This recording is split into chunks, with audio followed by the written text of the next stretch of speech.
Fronds! Welcome back to Botanical Woman. Today I want to share with you something I noticed. I was looking at these mini greenhouses and I was like, one of them is severely more dry than the other, and I was like, I don't know why. And then I was like, oh, it dawned on me because one of them has the complete blanket of moss over it and this one doesn't. Like, there's moss here and there, but it's not covering all the entire space. So the relative humidity within the two boxes are significantly different. It stays a lot more moist and it just makes the plants happier. So I'm gonna do the same thing here. So this is the box. This is the box. Some of these things I just put in here, like this hasn't been here for that long. Oh, I wanted to show you guys this. It's so weird. So this is the Alocasia Regal Shield, and it's just, the shape is just so funny. Look how elongated it is in comparison to the other one over there where, like, the leaves are usually more heart-shaped. And under the LED light, look how wonky it is on one side. So strange. But yeah, when I put this in, which is the same time I did this guy, basically what I'm trying to express is that they were in there the same time, and I was just surprised how much this has grown because I literally cut this all back, and these two are grown in the box. This is an Alocasia baby. It's doing pretty good. It went dormant. So shiny. Plants are doing pretty good in here. Yeah, all this is new. I just put this in. I don't know actually how long. I want to say a month maybe. These were not super happy. And look at this Lisa. Look how big that leaf is. It is, well, I have another leaf to show you guys, but looks really good. But the lighting, I would say, definitely makes it more yellow, I think. If it was like grown in more natural light, I feel like the color would be more white, less green. So I do think, yeah, the quality of the light matters, if we're gonna get specific about it. The internodes are really good, so it's getting, enough light. It just messes with the color. This Coraline's looking really pretty. It's been dry in here, so the tips are definitely showing that. But look at this fungi.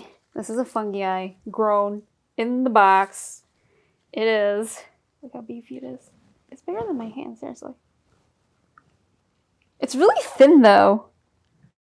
And I think it's because, it's not grown in. Look at this leaf. How big that is. It's hard to tell. Come on, move out of the way. It's hard to tell, but it's big. So happy in there. I just love the humidity. This once again reminds me of, I don't know why anybody would grow anything outside of a greenhouse. It just makes it so much easier. Everything's just, even if you like don't water it, and okay, so like this got a little bit of drought, but it's still growing. And like those leaves died back and it put out this little thing, so I don't know. It's just more resistant. And it just makes having houseplants so much easier. I know it's in a box, you can't really see it. One of these days, somebody's gonna have enough money to get a greenhouse or something. I don't know. I would love a greenhouse. Okay. I don't know. You always like dream that it'll be like so much better once you have a greenhouse, but then I'm sure you'll have other problems, so. What am I trying to say? I don't know. Be happy with box life. Be happy with what you have. Yeah, so I bought this giant bale of sphagnum moss that people, I guess, use for craft? I'm not sure.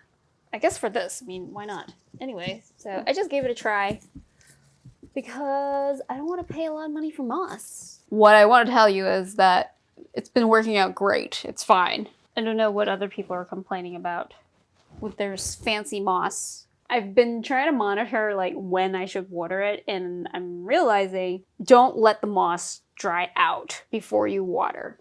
So like you'll be able to look into the reservoir depending on what you're using. I'm using clear boxes that I got from Walmart, if you don't let it dry out completely, the moss, then it never actually ends up drying out, which is great, which is what you want. So I just water it once I notice like the reservoir is empty and the moss is still wet. Usually I would say that's like about once a week. It depends on a lot of things, right? Like how long you're leaving your lights on, how big is your box, how far away is the light from the plant. Like all of these things matter. Will generate more heat obviously if it's closer to the plants. It'll get hotter down there and it might dry out the box faster, which might not be a bad thing. I don't know. You could play around with it, see what works for you. See, okay, this was half the bale. It goes a long way. I miss the days where I just let the plants grow in the box. I have no idea why on earth I decided to take them out of the box. I mean, I know I got overcrowded, but you can always just get more boxes and more shelving, right? Yeah, I guess it's like figuring out the balance between the two, which is what I was trying to get to before, like accepting the fact that your plant's gonna grow the way it does in your environment. And I just can't do it.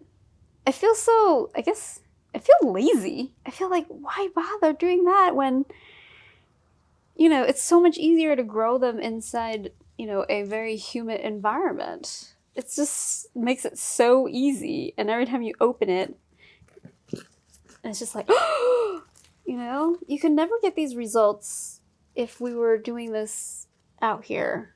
And I know that's okay. It's just, it's not what I want. I want them to be as happy as possible. I don't know, I'm crazy. I just love growing them here.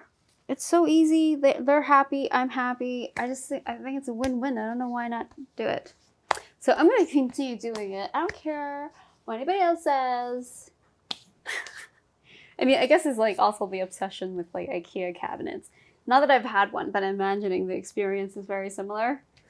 Like it's just so easy to keep them happy. And obviously the heat mat helps a ton. So if you ever question whether or not you want to buy a heat mat, yes, that is a yes. They just love it. I think most people, in order to be happy with this hobby, you do have to in some way accept the fact that we just don't live in a tropical climate. But this is how you can overcome it, people. I try not to like shred it up too much. Just try to make sure it's just covered and it's not resting on any leaves, because that can obviously cause it to grow mildew or rot or whatever, problems. Things that like to live in very humid places don't like fungus, but fungus love humid places. That's how that goes.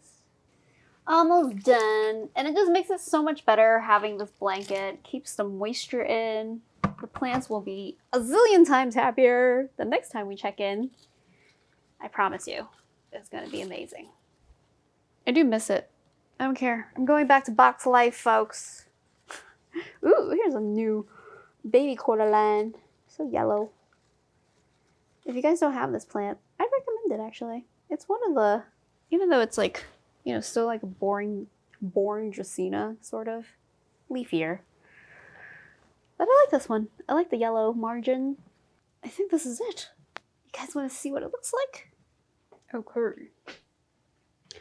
Ta-da! Now, nice little blanket.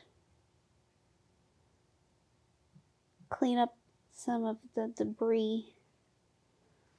And I mentioned this before, but if you're going to do this, keep the leaves dry. Fungus likes it. The leaf doesn't. It's just going to cause it to. You don't want to have like an outbreak in your box. It's a very, small environment basically. So do what you can to eliminate fungus. All right. Well, that is it for me. If you have any questions, let me know in the comments below, and I will see you guys next time. Happy growing!